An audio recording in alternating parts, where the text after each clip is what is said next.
आपके पास सवाल में ये कहा गया है कि एक आपके पास बेसिकली सॉलिड स्फीयर है, राइट। उसको हमने बेसिकली आगे की तरफ स्पीड दिया हुआ है v नॉट और क्लॉकवाइज सेंस में एंगुलर स्पीड दिया हुआ है ओमेगा नॉट मतलब कि is equal to 7 v not by r, right sir, is it true. और आपके पास सरफेस का basically coefficient of the friction दिया हुआ है म्यू है, राइट। तो इसमें भी अगर आप ध्यान दीजिएगा तो चूंकि आपके पास v is less than omega r है, ठीक है, मतलब कि ये जो बॉटम ऑफ द पॉइंट है वो ग्राउंड के रेस्पेक्ट में बैकवर्ड डायरेक्शन में मूव कर रहा है, मतलब कि बैकवर्ड स्लिपिंग है तो काइनेटिक फ्रिक्शन फोर्स आपका फॉरवर्ड डायरेक्शन में लग रहा है to make v equal to omega. Again मैं फिर से बोल रहा हूँ, आप अगर ध्यान दीजिएगा तो v is less than omega r है, मतलब कि जो बॉटम ऑफ जो पॉइंट है वो ग्राउंड के रेस्पेक्ट में बैकवर्ड डायरेक्शन में मूव कर रहा है, मतलब कि बैकवर्ड स्लिपिंग है तो काइनेटिक फ्रिक्शन फोर्स आपका लगेगा तो फॉरवर्ड डायरेक्शन में लगेगा टू मेक तो v equal to omega r, right sir, is it true. अब ये पॉइंट P पर अगर आप ध्यान दीजिएगा तो काइनेटिक फ्रिक्शनल फोर्स जो है वो ये पॉइंट P से पास कर रहा है, मतलब कि काइनेटिक फ्रिक्शनल फोर्स का टॉर्क जो है वो ये पॉइंट P के अबाउट जीरो है, मतलब कि आप पॉइंट P के अबाउट एंगुलर मोमेंटम कंजर्वेशन लगा सकते हैं। तो वही काम हम लोगों ने किया है। तो m v नॉट r और प्लस है हमारे पास 2/5 mr square into omega naught है हमारे पास 7 v नॉट बाई r और बराबर है हमारे पास बेसिकली तो जब प्योर रोलिंग स्टार्ट हो जाएगा तो तब का एंगुलर मोमेंटम आपके पास क्या है 7/5 इंटू m इंटू तो v of the pure rolling into r। तो यहाँ पे आपके पास तो v प्योर रोलिंग का वैल्यू आ रहा है 19 v नॉट बाई 7 और ओमेगा प्योर रोलिंग का वैल्यू आ रहा है 19 v नॉट बाई 7 r। जैसा कि मैंने शुरू में ही कहा था कि आपके पास v is greater than omega r है, ठीक है,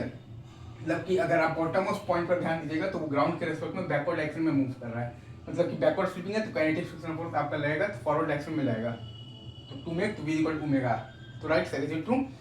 तो अगर आप यहाँ पर ध्यान देंगे तो v at any time t आपके पास होगा v नॉट और plus mu gt is equal to omega at any time t। Omega होता है आपके पास बेसिकली अल्फा t और अल्फा होता है आपके पास टॉर्क बाई आई। तो आपके पास टॉर्क है basically mu mgr by I है आपके पास तो 2/5 mr square into t alpha t और माइनस इसलिए है क्योंकि काइनेटिक फ्रिक्शनल फोर्स जो है वो आपका बेसिकली ओमेगा को घटा रहा है और प्लस आपके पास ये लिखा है बेसिकली इनिशियल ओमेगा नॉट है आपके पास 7 v नॉट बाई r। ये है आपके पास omega at any time t into R. तो v equal to omega r जब लगा देंगे तो टाइम जब प्योर रोलिंग स्टार्ट होगा तो वो टाइम आपके पास आया है basically 12 v not by 7 u। तो टाइम जब प्योर रोलिंग स्टार्ट होगा तो वो टाइम आपके पास आया है basically 12 v not by 7 u, right. और आपके पास तो v प्योर रोलिंग आया है 19 v नॉट बाई 7 और आपके पास तो ओमेगा प्योर रोलिंग आ जाएगा 19 v not by 7 r, right sir.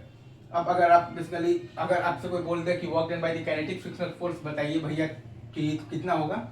तो वो आपके पास आ जाएगा तो वर्क एनर्जी थ्योरम लगा दीजिएगा तो 7/10 इंटू m इंटू तो बेसिकली तो v of the pure rolling का होल स्क्वायर, मतलब कि आपके पास आ जाएगा 361/49 इंटू v नॉट स्क्वायर। अगर मैं फिर से बोल रहा हूँ 7/10 इंटू m इंटू तो v of the pure rolling का होल स्क्वायर,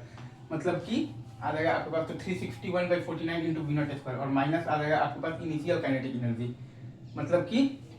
तो वो आ जाएगा आपके पास हाफ m v नॉट के मतलब कि स्क्वायर और प्लस आ जाएगा आपके पास बेसिकली हाफ इंटू आई है आपके पास 2/5 mr square into omega naught है आपके पास basically 7 v not by r का होल स्क्वायर। इजी। या फिर आप चाहें तो वर्क एनर्जी थ्योरम से भी आप लगा सकते हैं, आप निकाल सकते हैं।